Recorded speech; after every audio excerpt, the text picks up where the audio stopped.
你爸爸載你嗰陣，佢又高又大，一路都冇出聲。你好想同佢講句嘢，又唔知點開口。你細個以為佢唔錫你，要好耐好耐之後，你先會明白你當時錯得幾緊要。陳奕迅有一首歌叫《單車》，講嘅就係呢件事。騎着單車的我倆，懷緊貼背的擁抱，難離難捨，想抱緊些。茫茫人生好像荒野，如孩兒能放於爸爸的肩膊，誰要下車？歌入面嗰個細路坐喺爸爸單車後座，貼住佢個背脊，佢好想爸爸錫佢多啲，講多兩句，攬佢一下，但爸爸咩都冇講，只係一路踩，一路向前。你細個嗰陣可能都坐過呢個後座，可能唔係單車，係佢架車，佢對膊頭，佢牽住你嗰隻手。你當時淨係覺得點解佢咁惡，點解佢咁少講嘢，點解佢好似唔錫我？要解開呢條問題，我想帶你去見一個細路女，佢都喺度等緊佢爸爸。呢個細路女叫漢娜，係英國繪本大師 Anthony Brown 作品《繪本大猩猩》入面嘅主角。漢娜好中意大猩猩，佢睇好多大猩猩嘅書，畫好多大猩猩，但佢從來冇見過一隻真嘅，因為佢爸爸冇時間帶佢去，爸爸成日埋頭苦幹做嘢，忙到冇時間陪佢。即使佢哋一齊食早餐，爸爸淨係睇住份報紙，兩個人一句嘢都冇講過。你有冇覺得呢個畫面好熟？一張台，兩個人明明坐得咁近，但中間好似隔住一整個宇宙。漢娜生日之前同爸爸許願，佢想要一隻大猩猩。生日半夜，佢只係見到一隻好細好細嘅玩具猩猩，佢好失望，順手掉咗落牆角。就喺呢個時候，奇妙嘅事發生啦！嗰隻玩具竟然變成咗一隻真正嘅又大又暖嘅大猩猩。大猩猩帶漢娜出去玩，漢娜坐喺佢嘅膊頭上，踩喺佢嘅腳背。佢哋去咗動物園，一齊喺月光下跳舞，度過咗漢娜一生人裏面最開心嘅一晚。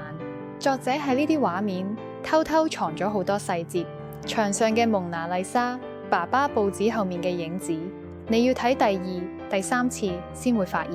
呢個係佢嘅招牌，一本值得你翻轉頭再三細看嘅繪本。但成個故事最好睇嘅係第二朝，佢爸爸真正嗰個爸爸行埋嚟同佢講生日快樂。